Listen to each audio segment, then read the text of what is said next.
Les antagonistes dans les mangas animés sont souvent des personnages qui inspirent la crainte, la peur, qui sont effrayants et ils mettent souvent des bâtons dans les roues des protagonistes ou alors c'est tout le contraire. Généralement ils n'obtiennent pas gain de cause étant donné que le pouvoir du scénario est beaucoup trop fort et que leur chute, leur défaite permet de mettre en lumière l'accomplissement du protagoniste. Moi personnellement j'ai décidé de mettre la lumière non pas sur ce rang mais sur ces antagonistes là parce que voilà, beaucoup méritent qu'on parle d'eux. Attention, je vais pas parler des Johan Liber, des Aizen, des Madara, des Pain, des Doflamingo parce que eux on en entend toujours parler. Non, d'autres méritent une meilleure lumière, d'être mise en avant. Et j'ai décidé de faire une série de vidéos qui s'appellera Antagonistes sous-côté. Attention, parce que j'en vois venir, sous-côté ne veut pas dire pas connu, mais ça veut juste dire qu'ils sont pas assez mis en avant pour moi et je m'engage à le faire. Pour ceux qui me connaissent depuis TikTok ou depuis les débuts de YouTube, c'est un concept que j'avais fait au format vertical en moins d'une minute, mais aujourd'hui j'ai décidé de tout redétailler pour en faire de meilleures vidéos et vous faire connaître d'autres antagonistes et aussi donner ma vision des choses. Maintenant que j'ai contextualisé les choses, on commence.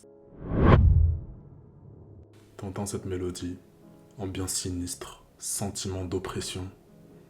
Je t'ai vu, t'as déjà le sourire. Bah oui, je t'ai cramé. All for One, les gars. Vous n'en parlez pas. Peut-être que je dois vous rappeler qui il est. Alors, All for One est un personnage très emblématique de son œuvre. Son histoire commence où? De quoi on parle? T'as vraiment besoin que je te dise qui est l'homme? Si tu cherches à savoir qui il est, lis l'œuvre. En tout cas, c'est pas la chaîne pour. Genre, t'as besoin que je te dise que ouais, c'est un mec, c'est un manipulateur. Ah, c'est fou comment il peut jouer avec ton cerveau, comment il a tout orchestré depuis le début dans l'œuvre et que je l'aime beaucoup. Non, non, non, non, non, non, non, non. Moi, je parle des mecs sous-côté. Hein. Je te fais une analyse pertinente en te hypant pour que tu te dises j'avoue, c'est vrai.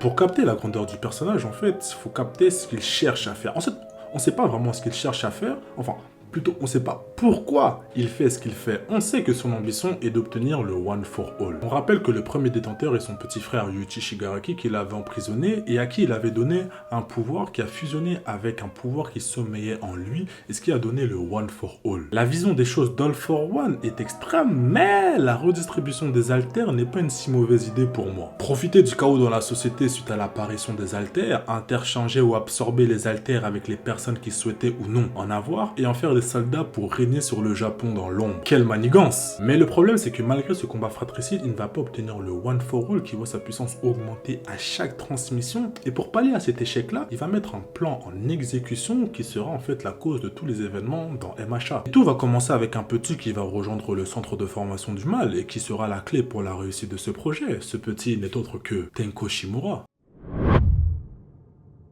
Alors là, c'est très sournois ce que notre antagoniste y fait parce que si on réfléchit bien, il est directement ou indirectement la cause de tous les maux de ce petit garçon. J'explique. Nana Shimura, qui a dû abandonner son fils pour combattre All for One. Même si je me demande si elle était si occupée, comment elle a pu faire un gosse. Bon.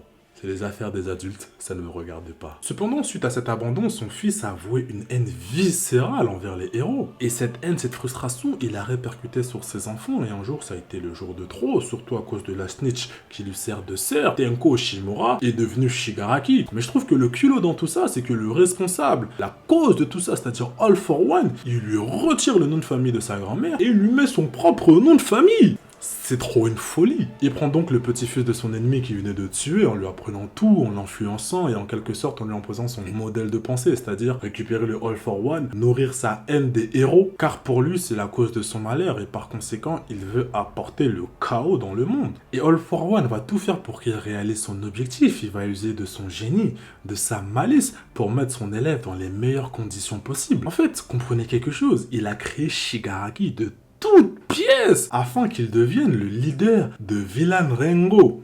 Pour ceux qui ne parlent pas japonais, je vous mets la traduction là.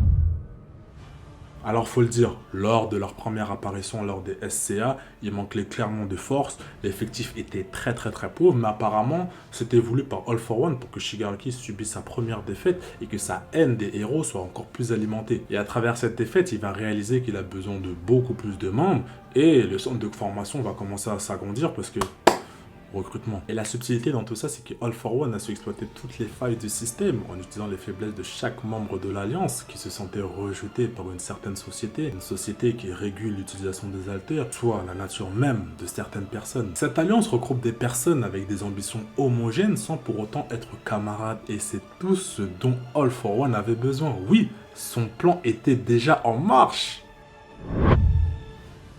C'est vraiment le boss ultime, il n'y a qu'à mater la première apparition face aux élèves de Yue, comment ils ont flippé. Je répète encore, mais je crois que vous ne mesurez pas encore la puissance du personnage. Je vais pas lister tous ces alters parce que je suis pas un site de fandom en plus.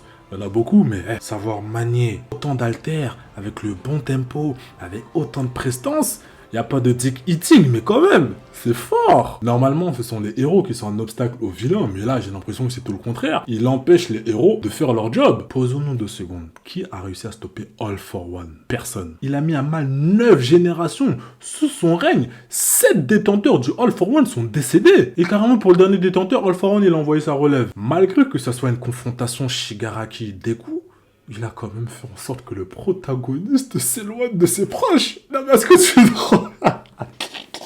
genre le protagoniste. Rappelons qu'il est la cause de la déchéance du symbole de la paix. D'abord avec une première blessure dans l'abdomen, ensuite en l'affaiblissant avec des brainless, et à la fin avec le United States of Smash. Cet événement qui a marqué la fin d'All Might avec la défaite d'All for One. Et si je vous disais qu'en fait tout ça c'était prémédité par All for One, est-ce que vous me croiriez? On associe souvent la thèse « la fin justifie les moyens » à Machiavel. Il n'en est pas à l'origine, mais il en est partisan. Car pour lui, il faut se faire renard, utiliser les ressources de la loi et de la ruse. Être machiavélique, c'est être sournois, trompeur, méfiant, manipulateur. Ça se caractérise aussi par l'insensibilité, la soif de pouvoir, et ces personnes n'hésitent pas à mettre en œuvre des véritables tactiques d'influence. Je pense qu'on est d'accord pour dire que ça représente totalement le personnage d'All for One, c'est limite en lien avec son pseudonyme, tout pour un, qu'on peut interpréter par tout prendre, tout utiliser pour soi, soit pour une personne. Du coup, je reviens sur sa défaite préméditée, parce qu'avec la saison 6, on ne peut que comprendre qu'il avait fait exprès de perdre pour laisser place à sa relève. En fait, il avait tout manigancé, être incarcéré pour se rapprocher de nouveaux pions à utiliser, avant d'être libéré comme avec Lady Nagant, faire appel au docteur pour l'éveil de Shigaraki avec la fusion de personnalités pour reprendre le corps, et il lui a laissé Gigantomachia comme si de rien n'était. En fait, asseyons-nous et discutons un petit peu de tout ce qu'il a fait depuis le début de l'œuvre. Il a joué sur la faiblesse mentale pour redistribuer les alters. Il a voulu recruter Bakugo. Il a envoyé l'Alliance au camp d'été pour récupérer l'alter recherche. Il a récupéré Black Mist, un ancien élève de Yue, et en a fait son homme à tout faire comme Yami avec Shinral dans Black Clover. Actuellement, il sème le chaos dans tout le Japon avec les pions qu'il a placés depuis le début de l'œuvre, que ce soit dans l'école, que ce soit dans la prison ou que ce soit dans la nature. Il a rassemblé des cas sociaux, des déchets aux yeux de la société, et il savait que ça n'allait pas avoir de répercussions étant donné que c'était des causes désespérées. Je pourrais continuer, mais après ça spoil le manga, mais en tout cas c'est vraiment un maître de la manipulation, et pour moi, ça n'engage que moi. Il n'a rien envie à Aizen. Du coup, mettez beaucoup plus de respect sur le nom d'All for One. J'espère que cette vidéo vous aura fait voir la lumière sur l'antagoniste que c'est, et que c'est un grand, au même niveau que les Madara, les Doflamingo, les Pain et tout. Dites-moi en commentaire ce que vous pensez du personnage, ce que vous avez pensé du concept et de la vidéo. Et même si vous êtes obligé d'aimer la vidéo parce que je sais que vous l'avez apprécié, mettez un like, abonnez-vous aussi si c'est pas déjà fait. Et n'oubliez pas de prendre soin de vous parce que c'est vraiment ça le plus important, et restez branchés pour le prochain antagoniste sous-côté.